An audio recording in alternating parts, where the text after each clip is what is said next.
일의 승패, 그 요소는 눈에 보이는 것이 아니고 엉뚱한 데 있을 때가 대단히 많아요. 나이키 운동화가 안 팔렸어요. 어느 날 아디다스가 신제품을 출시해서 그런가 시장 조사를 아무리 해봐도 그렇지 않았어요. 원인은 다른 데 있었어요. 알고 봤더니 닌텐도 게임기 때문이었어요. 애들이 그 게임을 하느라고 농구화를 안 신어버리는 거예요. 농구를 안 하는 거예요. 엉뚱한데 결정짓는 키가 있더라는 거예요. 현대자동차가 안 팔려요. BMW 때문이 아니에요. 기름값이 올라서 그래요. 이를테면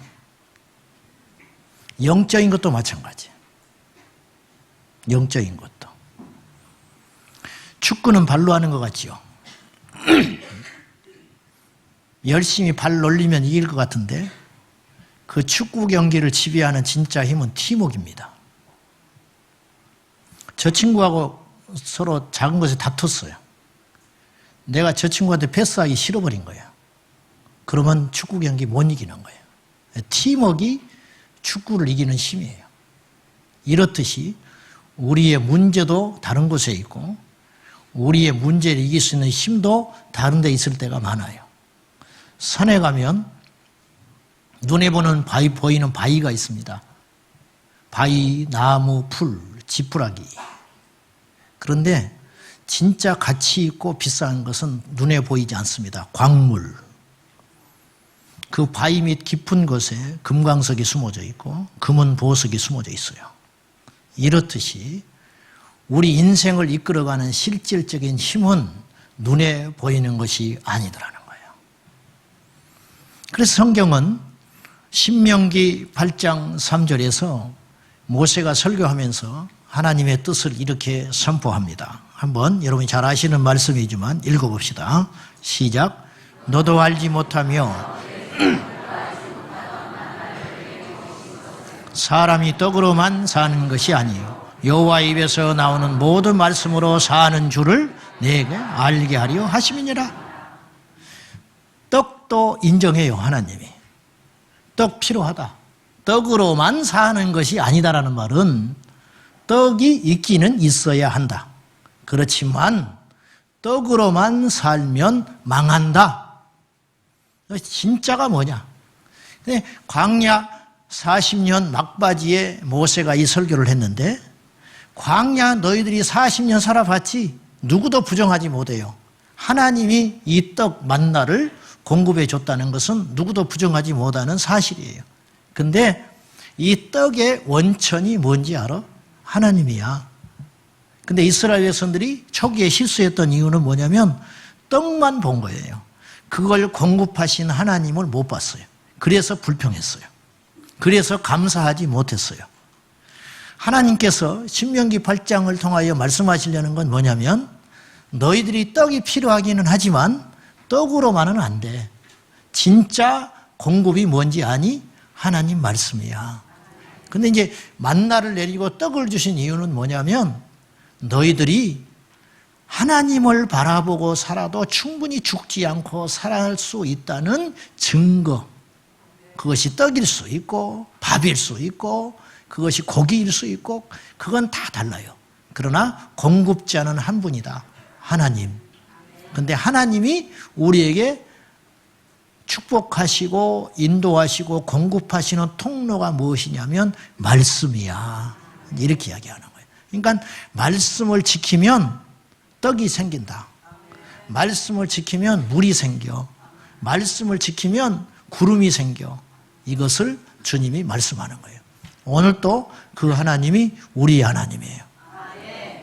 자, 우리는 출애굽기 40장 전체를 대략 압니다. 구절구절은 다 몰라도 어떻게 펼쳐지는지 알고 출애굽기를 보니까 은혜가 좀 덜해요.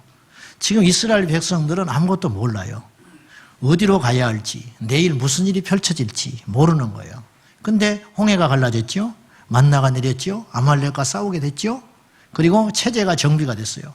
모세가 이 짐을 홀로 지고 어찌할 수 없을 때 하나님께서 팀을 만들어주세요. 이드로를 통해서. 그래서 1000부장, 100부장, 50부장을 세워서 짐을 같이 지게 하신다. 즉 조직을 완성시켜 주셨어요. 그런데 지금 이스라엘은 모르는데 우리는 알고 있는 두 가지가 있는데, 앞으로 하나님께서 이스라엘의 앞으로의 그 행로를 결정지을 수 있는 중요한 선물 2개를 준비하셨어요. 그게 뭐냐? 첫째가 율법이에요.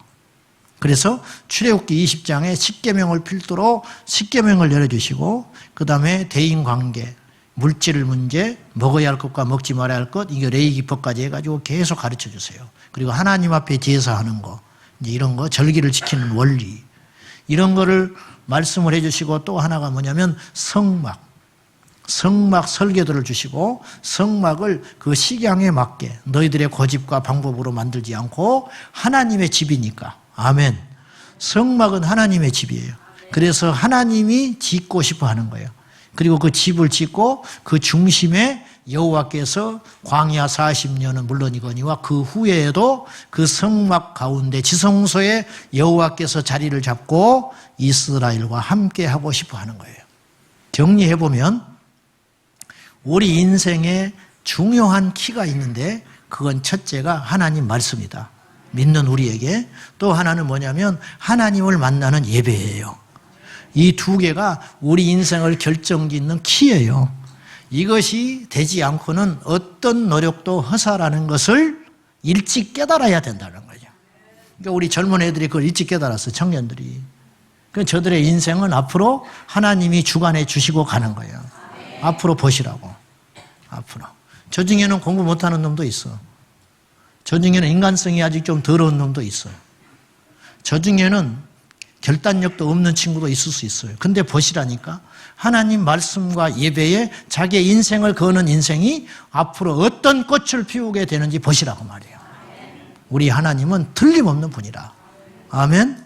이것이 우리의 힘이에요. 이것이 우리의 힘이다.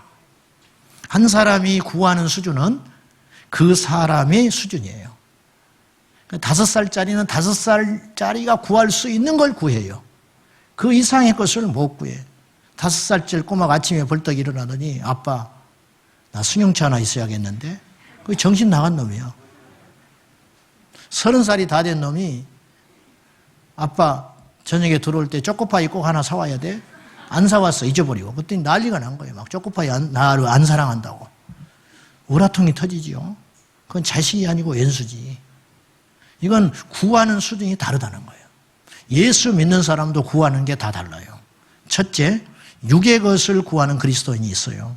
사업, 자녀 형통, 재정의 안정, 뭐 이런 거.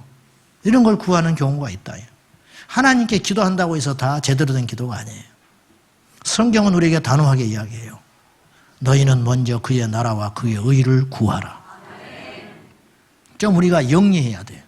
두 번째, 거룩하고 수준 높은 것을 구하는 그리스도인이 있습니다. 이를테면 솔로몬이 1000번제를 드린 다음에 세상의 부귀, 명예, 권세 어떤 것을 구하지 않고 지혜를 구합니다. 자기가 왕이 되고 나니까 내가 정말 좋은 왕이 되고 싶은 거예요, 솔로몬이. 그 심정을 이해할 수 있을 것 같아요.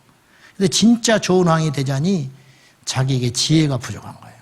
수많은 것을 결정하고 옳고 그름을 판단해야 하는 자리에 자기가 서 있는데, 이것이 이때가 정말 필요한 게 뭘까? 지혜가 필요하다는 거예요. 그래서 여호와께 금을 구하지 않고 은을 구하지 않고 지혜를 구했어요. 이게 뭘 아는 거죠? 이 기도를 하나님이 기뻐하세요. 그래서 다른 것도 다 주신다고요. 근데 이 솔로몬의 기도는 그 아버지 다윗의 기도만큼 수준 높지 않아요. 그래서 세 번째 구하는 경우가 있는데, 하나님을 구하는 자가 있어요. 하나님을 구하는 자. 여러분, 하나님이 주시는 선물 보따리가 아니고 하나님 자신, 하나님을 구하는 믿음의 수준이 있더라. 그래서 다윗은 시편 27편 4절에서 이런 기도를 합니다. 시작. 내가 여호와께 바라는 한 가지 일, 그것을 구하리니 곧 내가 내 평생에 여호와의 집에 살면서 여호와의 아름다움을 바라보며 그의 성전에서 사모하는 그것이라. 오늘 말씀이 조금 중구난방이 될 수 있는데요. 오늘의 주제는 뭐냐면 하나님 임재예요. 하나님 임재. 지금 하나님께서 출애굽기 20장의 십계명을 시내산에서 선포하시거든요. 모세에게 주세요. 그걸 주기 위해서 시내산에 강림하는 거예요. 이 시점은 출애굽해서 지금 3개월 될 때 시내 광야에 이스라엘 백성들이 머물러 있는데 하나님께서 기본적인 위협과 문제를 해결해 주신 다음에 주님께서 이스라엘 백성들에게 율법을 선포하러 시내산에 오시겠다는 거예요. 근데 오시려니까 작업을 해야지, 사전 작업. 그래서 성결하게 하라. 첫째 날, 둘째 날 너희들이 준비하고 그 다음에 셋째 날에 내가 강림하리니 경계를 정해놓고 이 선을 넘지 못하도록 하라. 모세에게 명령하신 거예요. 그리고 여호와께서 빽빽한 구름, 우레와 번개, 천둥, 그리고 구름을 가운데 나팔 소리와 함께 여호와께서 시내산에 강림하세요. 마치요 예수님의 재림과 비슷해요. 예수님 마지막 날 재림하실 때 구름 타시고 나팔 가운데 번개가 동에서 서에 번쩍인 것 같이 주님이 오신다고 했거든요. 네. 그리고 불 가운데 여호와께서 임하시는 거예요. 불이 하나님이 아니에요. 구름이 하나님이 아니에요. 안개가 하나님이 아니에요. 우리가 알 수 있는 방법으로 여호와께서 당신을 표현해 주신 거라. 그래서 시내산 가운데 구름이 빡빡하게 임하고 그곳에 여호와께서 율법을 주시려고 모세를 대면하는 장면. 이것이 이제 19장 말미에 나오게 되는 거예요. 다윗이 뭘 아는 사람이에요. 내가 여호와께 한 가지를 바랍니다. 다윗은 많은 것이 필요한 사람이에요. 다윗은 왕이었기 때문에. 다윗은 권력도 필요했고 돈도 통치하려면 돈도 필요했고 다윗은 백성들의 마음을 살 수 있는 리더십도 필요한 사람이에요. 근데 그런 것을 안 구한다는 거예요. 다윗이. 나는 오직 한 가지를 구합니다.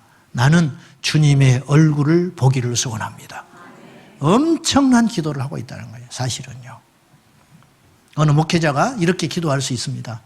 하나님, 내가 이 민족을 전부 주님께로 돌려보내고 싶습니다. 그러니 저에게 영역을 주십시오. 그런 기도할 수 있어요.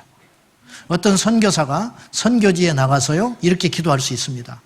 실제로 그런 기도를 했대요. 주님, 이 민족의 1000만 명을 여호와께로 인도할 수 있도록 저에게 능력을 주십시오. 그 귀한 기도지요. 근데 하나님은 그 기도보다 더 기뻐하는 기도가 있다는 거예요. 그것이 뭐냐면 저는 주님을 원합니다. 저는 여호와의 얼굴을 구합니다. 이 기도는 결코 작은 또한 어떤 미사여구적 기도가 결코 아니더라는 거예요. 제가 아까 말했어요. 구하는 것의 수준이 그 사람의 수준이다. 믿음의 크기라는 것은 구하는 것의 수준이라는 거예요. 구하는 것의 수준.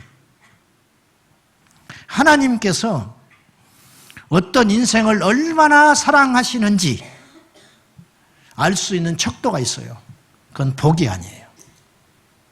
환경이 아니고 그 사람이 하나님께 영적으로 얼마나 갈망하고 있는가. 이 갈망의 크기.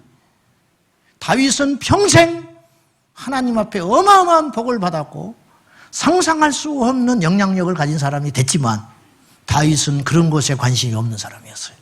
다윗은 평생 구하는 것이 있었는데 한 사람의 진정한 예배자가 되는 것.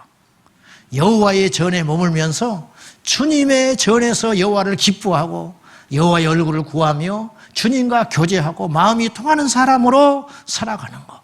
그것을 위해서라면 어떤 대가도 지불하겠다고 하는 이 자세. 그것이 다윗을 영적으로 롱런하게 할 수 있는 힘의 바탕이었다는 거예요. 우리들은 사람들의 좋은 평판과 위로와 칭찬을 원할 때가 있습니다. 저도 그렇습니다. 그러나 사실 그런 것들은 우리에게 일시적으로 용기와 힘을 줄 수는 있습니다. 그러나 진정한 생명을 거기서는 얻을 수 없습니다. 교회에 와서도 여호와의 임재와 얼굴을 구하지 않은 채 사역에만 몰두하다가 언젠가는 영적으로 고갈되어 큰 위기에 봉착되는 그런 상황에 처한 사람도 이 자리에 분명히 있을 수 있습니다. 그 증거가 뭐냐면 불평이 나오기 시작하는 거예요. 원망이 나오기 시작한다는 거예요. 섭섭함이 밀려오기 시작한다는 거예요. 위선이 생기기 시작해요. 그 위험한 것입니다. 그럼에도 불구하고 여전히 예배를 드리고 있고 정기적으로 모임에 참석하며 봉사도 열심히지만 어느 날 영적으로 엄청난 문제를 만나게 된다는 것이에요. 한 주간 동안 저와 여러분이 어떻게 세상에서 살았는지 한번 점검해 볼 필요가 있는데요.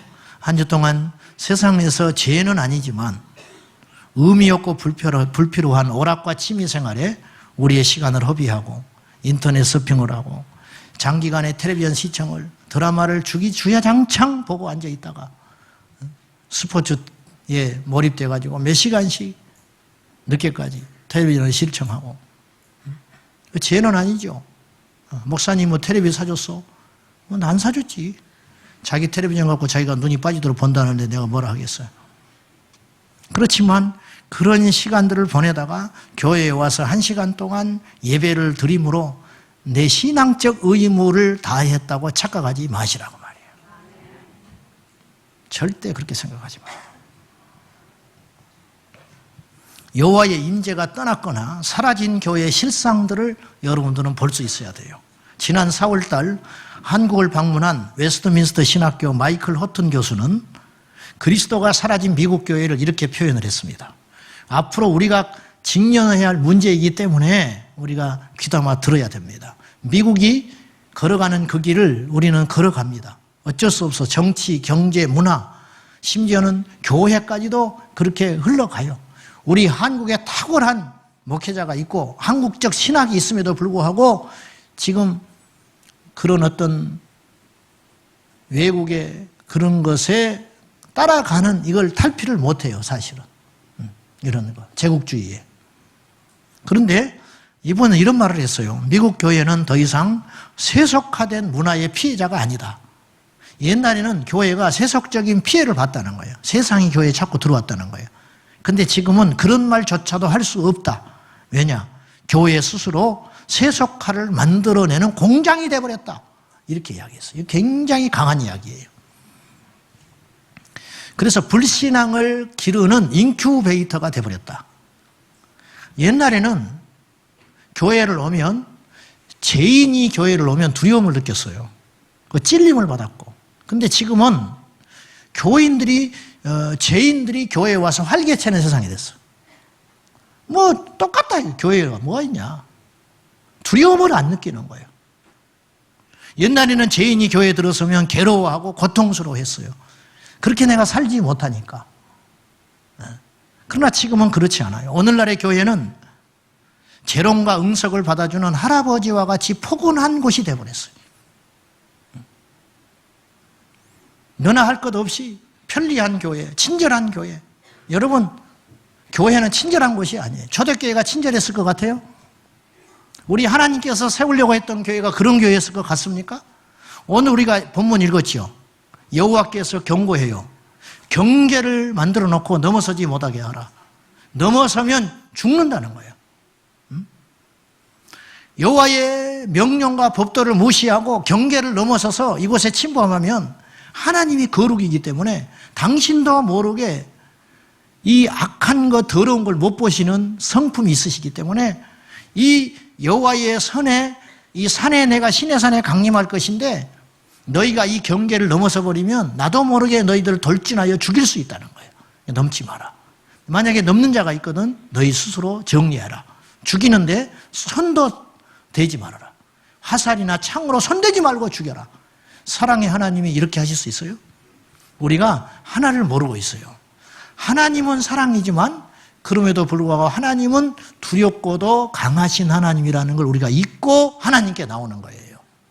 그러니까 교회를 30년 다녀도 죄를 못 버려. 하나님 무서운지를 모르기 때문에. 어떻게 되겠지? 하나님 이해하시겠지? 이해 안 합니다. 하나님이 거룩이신데 어떻게 이해를 합니까? 여러분, 우리같이 불완전하고 죄인된 우리도 죄가 드러날 때 정죄하고 욕하고 그들을 용납할 수 없다고 하는데 하나님이 용서하실 것 같습니까? 회개를 잃어버린 이 땅의 교회들, 친절과 혹은 어떤 선한 서비스 어떤 단체로 전락해버린 이 땅의 교회에 여호와의 임재가 있는가? 과연 하나님의 영광은 있는가? 없다. 없어요. 그 말이에요. 교회는 더 이상 영적인 곳이 아니고 미국 교회가 그리스도의 생명이 역사하는 곳이 아니게 되었다. 그 이유가 무엇인가? 여호와의 호흡이 사라진 교회. 표현을 제가 그렇게 하는 거예요. 여호와 호흡, 여호와의 얼굴을 구하는 예배자가 사라진 교회는 더 이상 교회가 될 수 없다.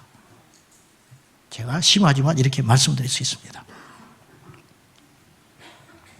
저는 가능하면 우리 성도님들의 실수, 어떤 잘못들, 큰 잘못들은 아니겠지만 제가 되도록이면 다 품고 가려고 합니다. 왜냐하면 그 영혼이 실족하면 안 되니까.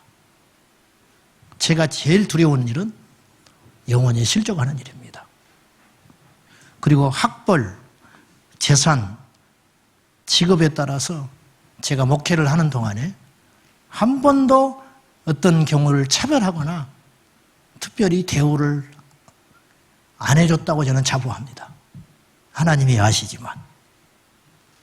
그러나 하나님의 임재를 무시하거나 관심 없어 하는 종교적 선데이 크리스찬들, 이름뿐인 그리스도인을 저는 죄송하지만 이해할 수 없습니다. 저는 수년, 수십 년을 교회를 다니면서도 불구하고 하나님 앞에 진지함은 도무지 찾아볼 수 없으며 가슴에서 터지는 찬송을 한 번도 해보지 못하고 애통의 기도를 드려본 적이 없는 그런 그리스도인을 저는 이해할 수 없습니다. 여전히 주일날 늦지막하게 덜렁덜렁 나타나서 팔짱을 끼고 앉아서 졸고 있는 그 이름뿐인 그리스도인, 저는 이해할 수 없습니다. 저는 더 이상 기다릴 수 없어요. 이런저런 핑계로 완고하게 자신의 경계를 정해놓고 그 선은 결코 넘지 않는 화석화된, 박제화된 죽어버린 그리스도인을 언제까지 교회에서는 용납해야 되죠? 언제까지? 교회 와서 왜 대우를 받습니까? 교회 와서 무슨 대우를 받으려고 합니까? 오늘 본문에 신의 산에 임하신 하나님의 임재 앞에 대우를 받는 사람이 있습니까? 누가 특혜를 누리는 사람이 있습니까? 누가 까불거리는 사람이 있습니까? 없는 것이죠. 이 엄중한 하나님의 임재, 과연 이 땅의 교회들 가운데 여호와의 영광은 어디에 있는 것입니까? 여호와의 영광. 성도들은 전부 기복신앙화돼가지고 자신이 구하는 것을 채우려는 자기가 만들어놓은 거짓 신들을 숭배하고 있고, 목회자들은 적당한 거리를 두면서, 저는 이런 말도 들었어요. 어떤 대학원생이 교회에 대한 논문을 준비하면서 저한테 와가지고 몇 년 전에, 목사님, 일산의 큰 교회들이 왜 부흥되는지 아십니까? 가만히 들어봤어. 이렇게 이야기해요. 부담이 없기 때문입니다. 그리고 목사는 성도의 사생활에 간섭하지 않고 성도들도 목회자와 일정한 거리를 두며, 그런 교회가 지금 이 시대의 교회 대세입니다. 그런 교회가 부흥합니다. 그렇게 이야기하더라고요. 주님은 어디 계십니까? 주님은 어디 계세요?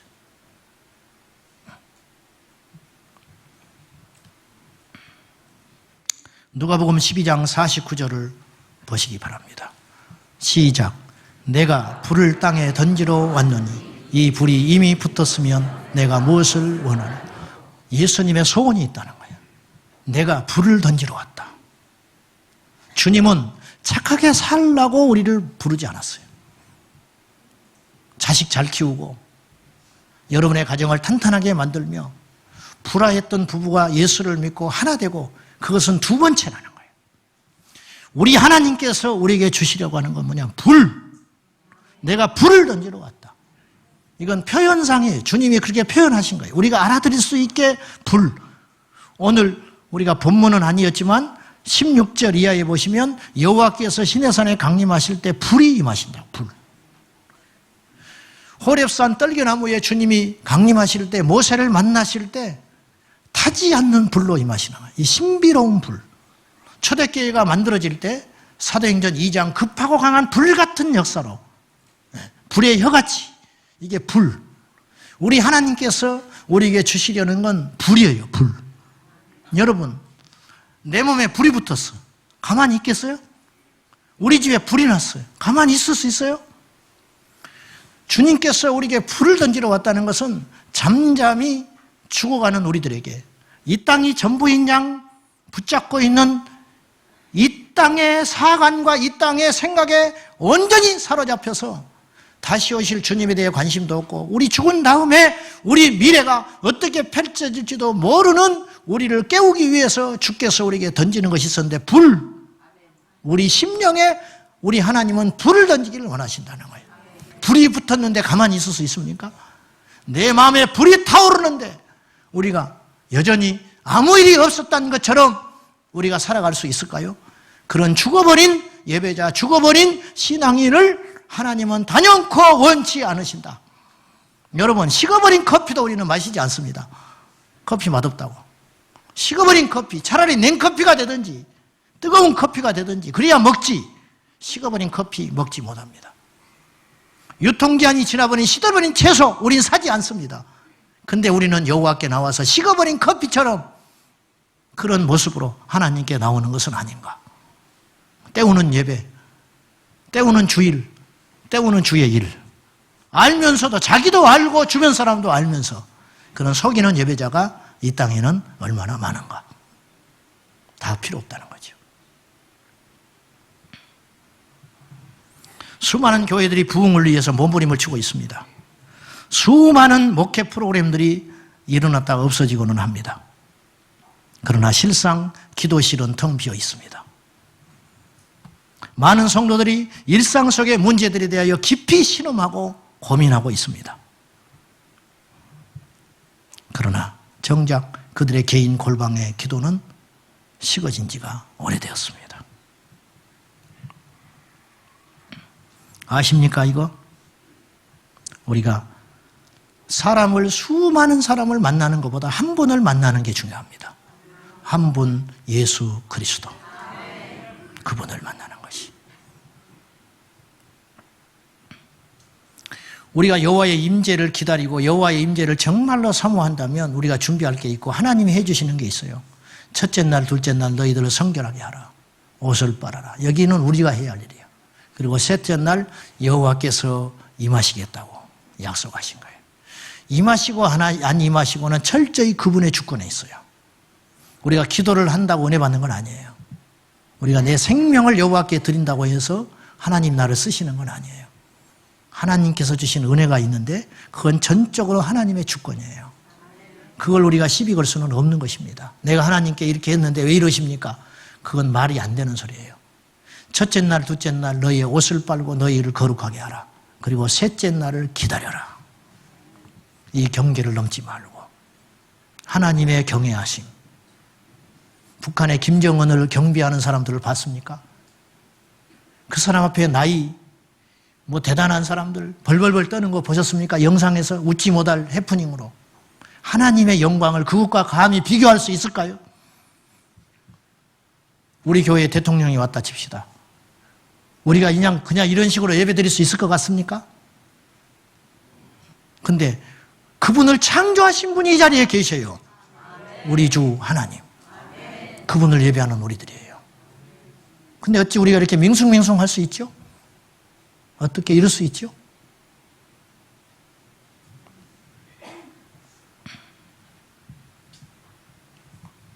하나님을 경외하지 않는 것은 모든 악의 시작입니다.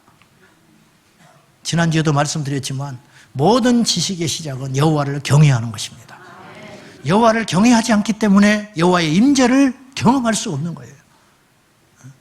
여호와의 임재를 경험하지 못한 죽은 예배자이기 때문에 삶이 변하지 않고 삶 속에 가서 하나님의 능력을 경험하지 못하며 그의 기도는 쓰레기통에 던져지는 쓰레기처럼 하느님 나라에 던져지고 있다고 오르티지 목사님이 이야기를 했어요. 아무리 우리가 많은 기도를 하는 것 같고 대단한 사역을 하는 것 같지만 하나님의 영광이 사라지고 하나님을 경외하는 이 기본이 돼 있지 않으면 그 모든 것은 바벨탑일 수밖에 없다는 거죠. 제가 작년 4월 달에 철야 예배 때 이런 예화를 했습니다. 그 예화를 오늘 결론적으로 다시 말씀을 드리고 오늘 말씀을 마감할까 싶습니다. A.W. 토저라는 분이 간직하고 있는 평생 보화와 같이 보관하고 있는 편지 한 통이 있어요. 그 편지를 보낸 주인공의 이야기입니다. 남아프리카 어느 교회에 키가 자그마한 흑인 한 사람이 들어왔습니다. 목사님이 처음 왔기 때문에 이 흑인 형제를 향하여 형제님 무엇을 도와드릴까요? 그렇게 물었어요. 그랬더니 이 형제가 이렇게 이야기했어요. 처음 봤는데 목사님 이 교회를 저에게 주십시오. 무슨 말이냐? 이 강단에서 제가 설교할 수 있도록 허락해 주십시오. 좀 당황스러운 이야기죠. 처음 교회에 온 정체불명의 젊은 흑인 청년이 강단권을 요구하니까 목사님이 형제님 신학을 했습니까? 안 했습니다. 그럼 공부는 얼마나 하셨나요? 저는 많이 배우지 못했습니다. 그러니까 목사님이 그러면 강단을 드릴 수 없습니다. 그러자 이 형제가 사정을 하다가 나갔어요. 그때 사정을 하기 전에 이런 말을 했어요. 나는 오늘 이곳에서 예배하면서 내 마음속에서 내 속에서 품어 올라오는 뭔가 새로운 뜨거운 불을 느꼈습니다. 그리고 내가 그동안 찾아 헤매던 것을 오늘에서야 찾았습니다. 나는 전혀 다른 사람, 새로운 사람이 됐습니다. 그러니 저에게 강단권을 주십시오. 이제 그렇게 요구한 거거든요. 근데 거절을 했어요. 나라도 거절할 것 같아요. 이분이 교회를 나갔어요. 이 흑인이. 그리고 한 달 정도 지난 후에 다시 나타났어요. 여전히 똑같은 이야기를 하는 거예요. 저에게 설교할 수 있는 기회를 주십시오. 강단을 주십시오. 좀 황당하지 않아요? 그러면서 그럼 그동안 형제님 안 보이셨는데 어디 갔다 왔느냐? 그렇게 물었더니 제가 지난 한 달여 전에 이곳에서 예배를 드리고 나서 성전을 나간 다음에 시냇가를 따라서 산속에 들어갔습니다. 그리고 산속에서 발견한 동굴에서 저는 21일 동안 성경을 읽고 기도하리라 하나님께 약속을 하고 금식을 하면서 하나님께 매달려 보기로 제가 결단을 했습니다. 그리고 그때 제가 이렇게 기도했습니다. 하나님, 저에게 설교할 수 있는 기회를 주십시오. 하나님이 정말 저를 사랑하시고 저를 설교자로 세우셨다면 설교할 수 있는 강단권과 기회를 주십시오. 그렇게 간절히 매달리고 기도하고 성경을 읽는 중에 12일째 되던 어느 날 내게 성령이 임하셨습니다. 그리고 주께서 저에게 말씀하셨습니다. 가라. 병든 자에게 손을 얹으면 나으리라. 그날 이후로 하나님께서 저와 함께 하신다는 표적들이 나타나고 있습니다. 그러니 목사님, 이 교회에 제가 설 수 있도록 도와주십시오. 이 목사님이 더 거절하기가 옹색해진 거예요. 그렇게까지 이야기를 하니까. 그래서 이 목사님이 그러면 수요일 날 당회가 있으니 장로님들과 의논한 후에 당신에게 말을 해주겠습니다. 다음 주에 오시오. 장로님도 황당해하지요. 그러다가 그 젊은이가 그렇게 간절히 청하니까 그러면 목사님 폐쇄된 교회가 하나 있다는 거예요. 그곳에 한 두세 명 모이는 노인네들이 모이는 그곳에 설교자가 없으니 목사님이 그곳에 가서 설교할 여력이 안 되니 그것을 한번 시험삼아 맡겨주면 어떻겠습니까? 그랬어요. 그것을 맡겼어요. 그날 이후로 어떤 일이 벌어진지 아십니까? 이 사람이 누구냐면 듀마라고 하는 사람이에요. 흑인 청년 듀마. 이 듀마는 그곳에서 목회하는 동안에 남아공 더반시에서 가장 큰 교회 1200명이 주일마다 모여서 하나님을 찬양하는 교회의 목회자가 됐습니다. 이것이 중요한 게 아니에요. 그것이 중요한 게 아니고 듀마는 매년 11월 17일이 되면 21일간 영적으로 새 힘과 새 기름 부음을 받기 위해서 한 번의 성령 세례로는 버틸 수 없음을 알기 때문에 새로운 기름 부으심과 새로운 힘을 얻기 위해서 장로님들과 성도들의 눈물 어린 이별을 뒤로 한 채 그가 주를 만났던 그 토굴, 동굴로 돌아가서 21일 동안 전심으로 주님의 얼굴을 구하는 하나님과의 깊은 시간을 갖고 있다는 거예요. 저도 자신은 없어요. 지난 체육대회를 앞두고 그 전날 저녁에 제가 예배당에 와서 엎드려 있는데 어떤 젊은 청년이 이제 여러 명들이 기도를 하고 있었는데 청년 하나가 내 귀에 들리도록 기도를 했어요. 방언이 아니고 한국말로 기도를 했기 때문에 이 형제가 졸리니까 예배당 이곳을 곳곳을 걸어다니면서 기도를 애절하게 하고 있었어요. 그 기도가 내 가슴에 파고 들어왔어요. 하나님, 내일 체육대회 합니다. 온 교회가 체육대회를 합니다. 하나 되게 해주시고 기쁘게 하시고 사고 발생하지 않게 하시고 이 체육대회가 하나님께 영광이 되게 해달라고 간절하게 돌아다니면서 기도를 하는 걸 내가 들었어요. 아, 내일 체육대회에 대해 승패는 여기에 있구나. 여러분 아십니까? 우리를 진짜 움직이는 힘이 무엇인지 아십니까? 이 나라를 진짜 움직이는 힘이 무엇인지 아십니까? 이 땅의 교회들이 정말로 아직까지 무너지지 않고 버티고 있는 힘이 무엇인지는 아십니까? 하나님과의 깊은 교제. 그것이 끊어지지 않는 한 이 땅은 소망이 있습니다. 반대로 그것이 무너져 버렸다면 아무리 거대한 성전이 많아져도 아무리 훌륭한 신학자가 배출이 되어도 아무리 탁월한 명석한 정치인이 이 땅에 드러난다 할지라도 그것은 모래 위에 세운 집과 같습니다. 사랑하는 여러분, 주님의 얼굴을 구하십시오. 돈도 지나갑니다. 건강도 지나갑니다. 처세술도 지나갑니다. 다 필요 없는 것들입니다. 오직 여호와의 얼굴을 구하는 자, 오직 주님 한 분으로 만족하는 그 사람, 여호와의 임재를 갈망하는 그 사람, 그런 사람들이 되셔서 주의 얼굴을 구하고 오늘 커져가지 마십시오.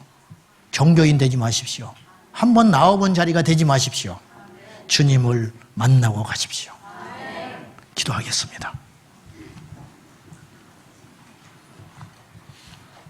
하나님 아버지, 시내산에 주께서 강림하셔서 이스라엘 백성들에게 율법을 주시고 성막을 지을 수 있도록 말씀을 주신 하나님 아버지, 오늘 우리에게 여호와의 법이 있습니다.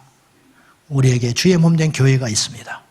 이젠 우리가 진정한 예배자로 하나님의 얼굴을 구하는 예배자, 세상의 어떤 시류에 휘말리지 않는 잠잠히 여호와만을 구하는 진정한 깨어있는 예수의 사람들, 우리가 그 사람 되게 하여 주옵소서. 예수님의 이름으로 기도하옵나이다. 아멘.